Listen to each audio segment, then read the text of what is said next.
Okay so हाय बच्चों, इस video में हम पढ़ने जा रहे हैं क्वाड्रेटिक इक्वेशन चैप्टर को।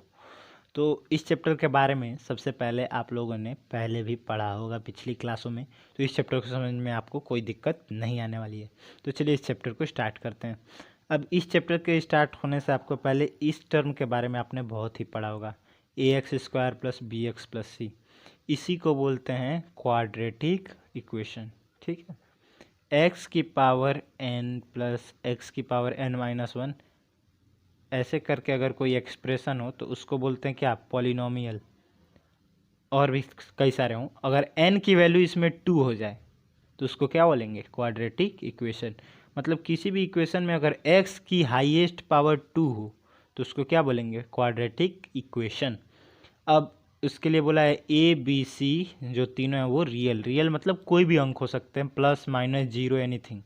ओके, अब बात करते हैं तो रूट की। रूट क्या होता है, रूट मीन्स एक्स की ऐसी वैल्यू जिसको अगर यहाँ रखें एक्स के जगह तो ये पूरा इक्वेशन जो है ये जीरो के इक्वल हो जाए। किसके इक्वल हो जाए, जीरो की। ठीक है, तो उसको क्या बोलेंगे, रूट। अब x की हाईएस्ट पावर, जिसमें जैसे इसमें x की हाईएस्ट पावर कितनी है, टू, तो इसके नंबर ऑफ रूट्स होंगे टू। ठीक है, तो जिसमें x की जितनी पावर होगी हाईएस्ट उतने ही नंबर ऑफ रूट उस इक्वेशन के होंगे। अच्छा जी, अब जैसे ये बहुत ही फेमस मेथड है, श्रीधराचार्य मेथड बोलते हैं इसको, रूट्स निकालने का। तो दोनों रूट्स क्या होंगे, एक में प्लस होगा एक में माइनस। एक में जब ये माइनस नीचे से हटा देंगे और दूसरे रूट को लिखने के लिए ऊपर से प्लस हटा देंगे, और इस तरह से दोनों रूट लिख जाएंगे अल्फ़ा बीटा। ठीक है, या फिर आपको फैक्टराइजेशन मेथड भी आता है उन रूट्स को लिखने के लिए, तो आप उनका भी यूज कर सकते हैं। अच्छा जी, अब ये पॉइंट जो है ये बहुत ही इम्पोर्टेंट है। If alpha beta are roots of a x square plus b x plus c then a alpha square and ये this is equals to zero. अब आपको पता है, मैंने बताया था रूट क्या होता है। अगर अल्फ़ा और बीटा इसके रूट हैं तो यहाँ अल्फ़ा रखने पर इस पूरे चीज़ का मान किसके बराबर होना चाहिए, किसके, जीरो के।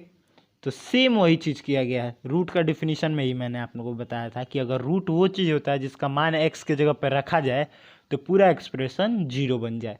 अब एक्स का मान अल्फ़ा रखा गया वहाँ पे, a alpha square b alpha plus c, तो ये किसके इक्वल होना चाहिए, जीरो के। बीटा भी रूट है तो बीटा भी रखने पे क्या होना चाहिए, जीरो के।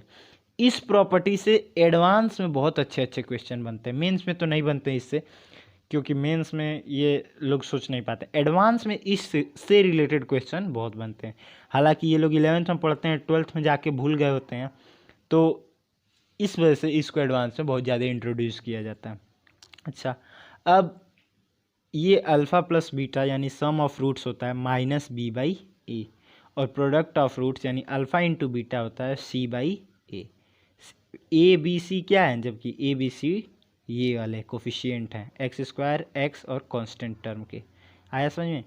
अच्छा, अब आपने प्रीवियस क्लासेस में ये भी ज़रूर पढ़ा होगा कि डिस्क्रिमिनेंट डी के बारे में। तो इसका फॉर्मूला होता है बी स्क्वायर माइनस फोर ए सी। अगर ये जीरो के इक्वल है तो मतलब उस क्वाड्रेटिक इक्वेशन के, जिस क्वाड्रेटिक इक्वेशन के लिए डी का वैल्यू जीरो के इक्वल है, उसके सिर्फ दोनों रूट जो हैं क्या होंगे, सेम होंगे। बताया था ना, क्वाड्रेटिक इक्वेशन के जो रूट होंगे वो दो होंगे, क्योंकि पावर मैक्सिमम कितनी होगी, टू। तो दोनों रूट सेम होंगे अगर डी का वैल्यू किसके बराबर है, जीरो के। ठीक है, ओके। अच्छा, उसके बाद अगर डी जीरो से बड़ा है तो वास्तव में यानी रियल में कोई रूट निकलेंगे, और डी जीरो से छोटा है तो रूट नहीं निकलेंगे। अब इस चीज़ को समझिए, अगर आप ध्यान से देखें तो ये जो अंदर का एलिमेंट है इसके अंदर का, ये डी ही तो है, देखिए ये डी ही तो है। तो अगर डी जीरो से बड़ा है तभी तो रूट के अंदर वाले का मान निकलेगा। अगर डी जीरो से छोटा हो गया तब तो इसका मान ही नहीं निकलेगा ना। अभी तक हमने पढ़ा है ना, रूट में जीरो से छोटा मतलब निगेटिव, माइनस कुछ भी आ जाए तो उसका मान निकलेगा नहीं। इसलिए डी अगर जीरो से बड़ा हुआ तब एक्स का रियल में कोई वैल्यू आएगा, अगर जीरो से छोटा हुआ तो रियल में कोई वैल्यू नहीं आएगा। और जीरो हुआ, ये पूरा चीज़ जीरो हो गया तो क्या बचा, माइनस बी बाई टू ए। तो रूट दोनों सेम होंगे और उनका मान क्या होगा, माइनस बी बाई टू ए। ठीक है जी, चलिए अब आगे बढ़ते हैं। अच्छा, अब हम लोग थोड़ा ग्राफ के बारे में जानेंगे।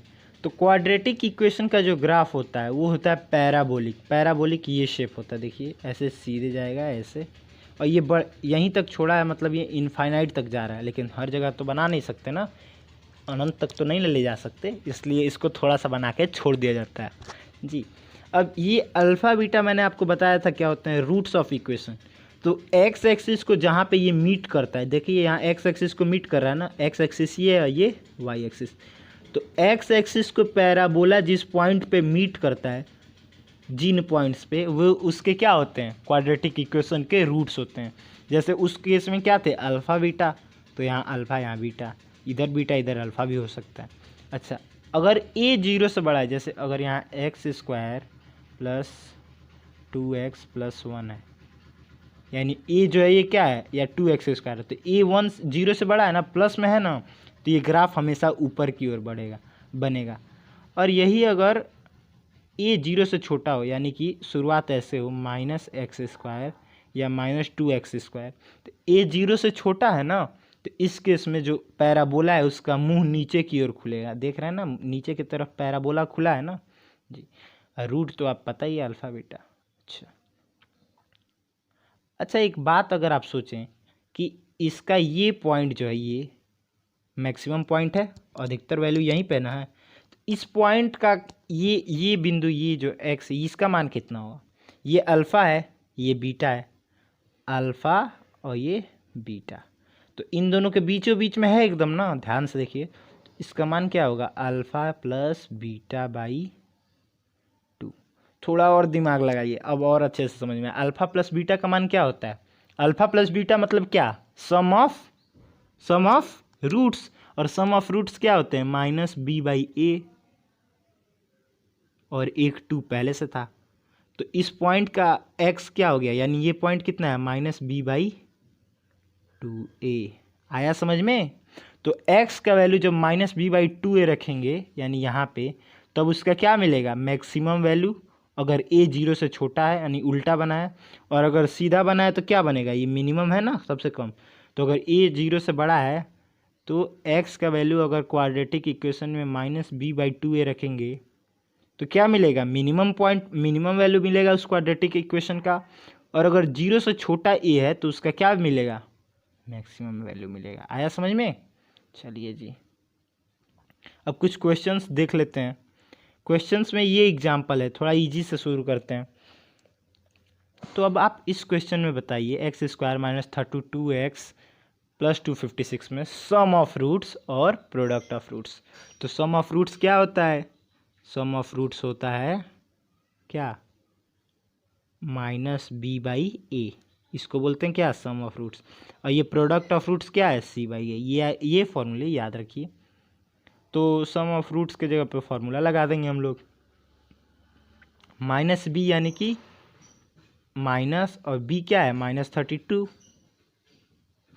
ax square plus bx plus c से कंपेयर कर लीजिए, और बाई a का मान कितना है, 1, तो इसका मान कितना आ गया, माइनस माइनस प्लस हो जाएगा 32। तो सम ऑफ रूट्स क्या आ गया, 32। प्रोडक्ट ऑफ रूट्स आप लोग पॉज करके कैलकुलेट करिए, मैं बताता हूँ। प्रोडक्ट ऑफ रूट्स होता है c/a, c कितना है 256, और a कितना है 1, तो इसका मान कितना है क्या, 256। अच्छा, अब इस क्वेश्चन को देखिए, ये थोड़ा सा अच्छा क्वेश्चन है, जो मैंने बताया था कि एडवांस में जिस टाइप के क्वेश्चन पूछे जा सकते हैं, या मेंस में भी पूछे जा सकते हैं, क्योंकि अब मेंस का भी लेवल बढ़ रहा है आजकल। तो आप इस क्वेश्चन को देखिए, x square plus 3x plus 2 के दो रूट्स हैं, अल्फ़ा एंड बीटा। अब पूछा है find the value of alpha square plus 3 alpha plus 1। तो इसका एक तरीका है कि आप एक्स के इस इक्वेशन के दोनों रूट निकालें।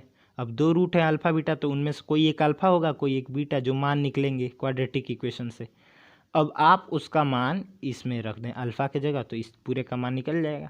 दूसरा, आप थोड़ा सा दिमाग लगाइए, x square plus 3x plus 2, इस इक्वेशन के रूट्स क्या क्या हैं, इसके रूट्स हैं अल्फ़ा और बीटा, है कि नहीं। अब रूट का मतलब क्या होता है, अगर इस अल्फ़ा को x की जगह रखा जाए तो इस पूरे का मान किसके बराबर होगा, 0 के। रूट यही ना होता है। तो रखिए alpha square plus 3 alpha plus 2, इस पूरे का मान किसके बराबर होगा, 0 के, क्योंकि इसका रूट है अल्फा, ये बताया गया है क्वेश्चन में। अब आपको किसका मान बताना है, ध्यान से देखिए, alpha square plus 3 alpha plus 1 का। हमको किसका पता है, alpha square plus 3 alpha plus 2 का। अगर 2 की जगह 1 हो जाए तो इसका मान हमको इस साइड दिख जाएगा, क्या आएगा। तो इसमें से हम क्या करेंगे, दोनों साइड 1 घटा देंगे। 2 में से 1 गया, ये तो 1 बन जाएगा, ये क्या बन जाएगा, अगर देखा जाए 2 में से 1 घटाएं तो यहाँ तो 1 बच जाएगा।